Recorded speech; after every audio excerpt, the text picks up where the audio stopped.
आपका ध्यान किधर है? बीजेपी का टिकट दिलाने वाली मैडम इधर हैं।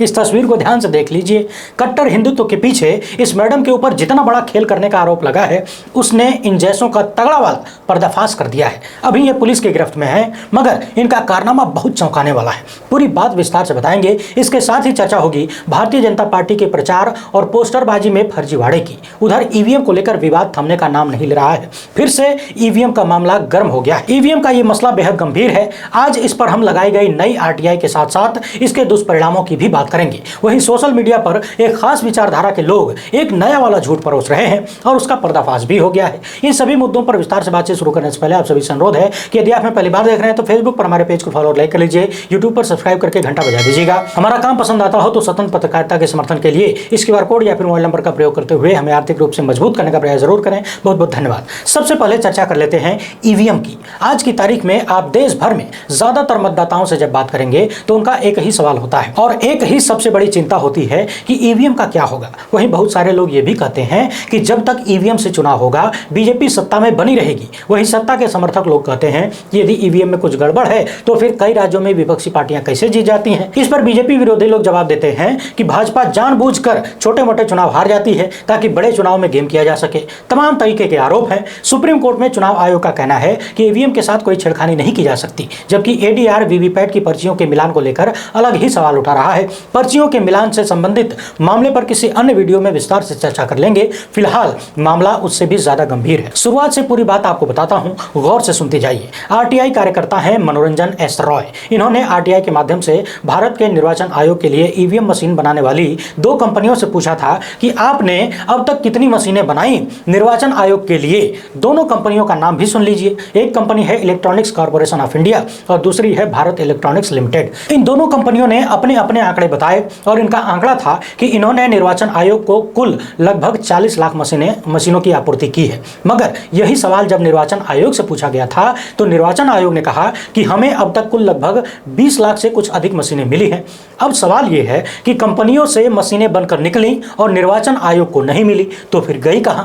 आसमान निकल गया या जमीन खा गई? कौन घोंट गया? पिछले कई सालों से इस मुद्दे पर चर्चा हो रही है कि 19 से 20 लाख की संख्या में ईवीएम मशीनें कहां गायब हो गई हैं। कल्पना करके देखिए, यदि आपने ईवीएम मशीन को देखा होगा और उसका साइज देखा होगा तो उस साइज की लगभग 20 लाख मशीनें एक साथ रखने पर कितना ज्यादा एरिया घेरेंगी। उतनी सारी मशीनें हवा में कैसे गायब हो सकती हैं? क्या इसके पीछे कोई आर्थिक घोटाला है जो पिछले कई सालों से चलता आ रहा है और इस बीच कई सरकारें आई गईं? उससे भी बड़ा सवाल यह है कि यदि ये मशीनें लापता हैं तो फिर कहीं ऐसा तो नहीं कि इनका दुरुपयोग किया जा रहा है? लापता मशीनों का दुरुपयोग किस किस तरीके से हो सकता है, इस पर तो कोई एक्सपर्ट ही जवाब दे पाएगा। मगर सवाल वही है कि चुनाव आयोग अब तक इस मामले पर जवाब क्यों नहीं दे पाया है और इस मामले को हमेशा दबा क्यों दिया जाता है, चर्चा से हटा क्यों दिया जाता है। पिछले दिनों कांग्रेस नेता शशि थरूर से लेकर तमाम लोगों ने इस मामले पर सवाल उठाया था। हाल फिलहाल में एक बार फिर से आरटीआई कार्यकर्ता कुणाल शुक्ला ने एक नई आरटीआई के माध्यम से कुछ सवाल पूछे हैं। उन्होंने लिखा है कि 19 लाख मशीन गायब है तो क्या यह विचार किया जा सकता है कि देश में चुनाव निष्पक्ष हुआ करते हैं? अगर एक ईवीएम मशीन से 500 वोटों की भी हेराफेरी की जा सकती होगी तो फिर 19 लाख ईवीएम मशीनों का मामला है। मैंने आज नए आंकड़े जानने के लिए केंद्र सरकार से आरटीआई के माध्यम से पूछा है कि मुझे वर्षवार गायब हुई या चोरी हुई मशीनों की जानकारी दीजिए, यानी कि 2019 से लेकर 2023 तक कितनी ईवीएम मशीनें गायब हुई हैं। इन सब का आंकड़ा बताइए। पिछले दिनों तमाम मीडिया रिपोर्ट्स में यह बात सामने आई थी कि साल 2016 से 2019 के बीच 19 लाख से अधिक मशीनें गायब हुई। पूर्व में यह मामला कर्नाटक विधानसभा में भी उठ चुका है, मगर अभी तक इसका कोई ठोस जवाब या सफाई किसी ने नहीं दी है। क्या ये 140 करोड़ की आबादी वाले देश के साथ धोखा नहीं है? क्या ये भारत के लोकतंत्र के साथ धोखा नहीं है? क्या भारत के नागरिकों को यह जानने का अधिकार नहीं कि 19 लाख मशीनें ऐसे कैसे हवा में गायब हो सकती हैं? यदि गायब भी हुई तो बनाने वाली कंपनी और निर्वाचन आयोग ने इस पर क्या एक्शन लिया? क्या कहीं पर कोई FIR दर्ज हुई? क्या इन मामलों की जांच हुई? इन 19 लाख मशीनों की कीमत करोड़ों में होगी, मगर यहाँ रुपया महत्वपूर्ण नहीं है। यहाँ लोकतंत्र की चुनावी प्रक्रिया महत्वपूर्ण है।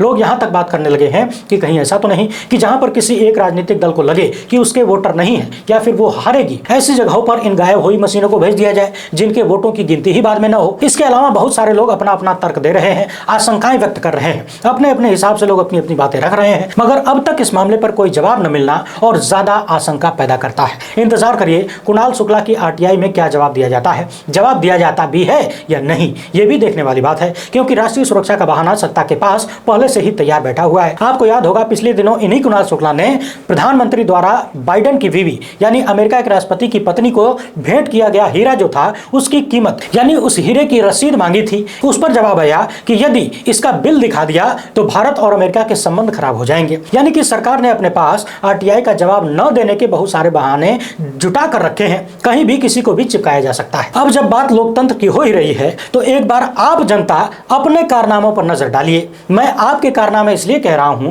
क्योंकि आपने ही वोट देकर इन लोगों को संसद में भेजा है। भारत की संसद में इस वक्त दोनों सदनों को मिलाकर 763 सांसद हैं। एडीआर के अनुसार 763 में से 306 पर आपराधिक मामले दर्ज हैं और इनमें से 194 पर गंभीर आपराधिक मामले दर्ज हैं, जैसे हत्या, लूट, बलात्कार, डकैती, फिरौती।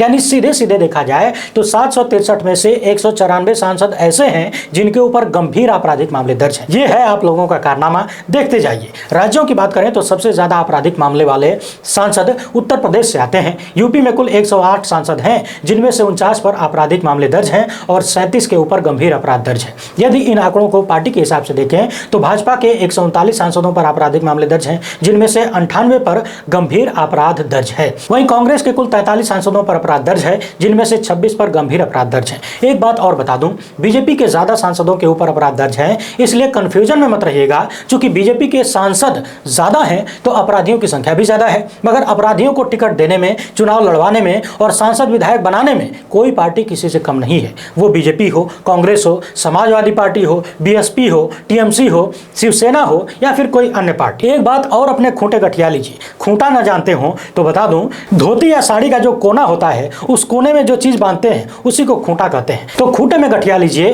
कि अपराधियों को संसद या विधानसभा में भेजने से रोकने की जिम्मेदारी आप जनता की है। किसी राजनीतिक दल से सपने में भी ये उम्मीद मत करिएगा कि वो राजनीति के अपराधीकरण को कम करेगी। सत्ता पाने के मामले में सब एक ही थाली के चट्टे बट्टे हैं। आइए अब पहले इन मैडम की चर्चा कर लेते हैं, इसके बाद बीजेपी किस तरीके से प्रचार में फंस गई है उस पर भी बात करेंगे। द टेलीग्राफ की इस खबर को ध्यान से देखिए और इन मैडम के बारे में जरा सुन लीजिए। इनका नाम है चैत्रा कुंडापुरा और इनकी पहचान है कट्टर हिंदुत्ववादी होने की, दूसरे धर्म के लोगों को अनाप शनाप बोलने की, गरियाने की। वैसे इनके फेसबुक प्रोफाइल के अनुसार पूर्व में एक टेलीविजन एंकर के रूप में इनकी पहचान भी बताई गई है, पत्रकार के रूप में बताई गई है। पिछले दिनों हमने आपको भाजपा के पूर्व पदाधिकारी जो कि भारत से बाहर पार्टी के लिए काम करता था, जिसका नाम था बालेश धनखड़, उसके बारे में बताया था कि उसने कैसे संभवतः ऑस्ट्रेलिया में एक के बाद एक पता नहीं कितने रेप की घटनाओं को अंजाम दिया, कॉफी पिलाकर महिलाओं के साथ रेप करता था, इस तरह के आरोप लगे। ऑस्ट्रेलिया की कोर्ट ने उसे कई मामलों में दोषी भी पाया। इसी तरह से यदि आप भारत में भी देखेंगे तो बहुत सारे धर्म का झंडा उठाए हुए लोग, खुद को कट्टरवादी कहने वाले लोग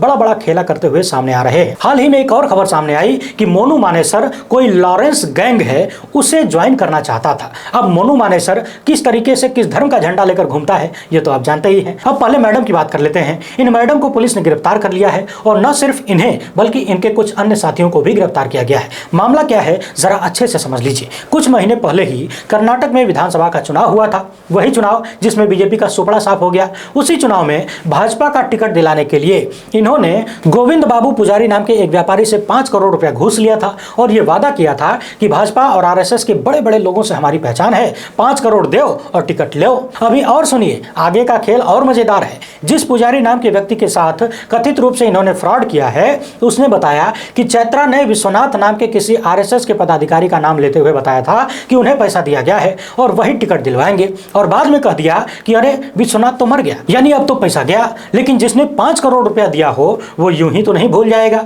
गोविंद बाबू पुजारी ने मामले के तह तक जाने की कोशिश की तो पता चला कि विश्वनाथ नाम का कोई आरएसएस का नेता है ही नहीं, और जिस व्यक्ति को विश्वनाथ बनाकर उनके सामने पेश किया जा रहा था, जिसके नाम पर पैसा लिया गया, वो रमेश था जो कि चैत्रा का ही साथी था। आप में से यदि कोई फिल्मी कहानी लिखता होगा तो इस घटना पर एक अच्छी वाली फिल्म बनाई जा सकती है। अपने ही आदमी को नया नाम देकर उसके नाम पर घूस ले लीजिए, बाद में कह दीजिए कि फलाना तो मर गया, लेकिन हाँ, घूस उससे लीजिए जो छानबीन न करता हो और पुलिस के पास न जाए, वरना ऐसे ही गिरफ्तारी हो जाएगी। अब इस मामले को जरा ध्यान से सुन लीजिए। उत्तर प्रदेश की योगी सरकार एक बार फिर से होर्डिंग वाले खेल में फंस गई है। होर्डिंग में एक किसान का हंसते हुए मुस्कुराते हुए चेहरा दिखाया गया है जिसका नाम है हरनाम सिंह, लेकिन इस होर्डिंग पर जो दावा किया गया है उसे खुद उसी किसान ने नकार दिया है। यहाँ ध्यान देने वाली बात एक और है कि हरनाम सिंह खुद एक किसान नेता भी हैं। इस होर्डिंग पर लिखा था कि खाद बीज की सुविधा पाई, पाई पाई से गरीब की भलाई। इसे लेकर अब हरनाम सिंह का कहना है कि होर्डिंग में जो लिखा है वो अर्ध सत्य है,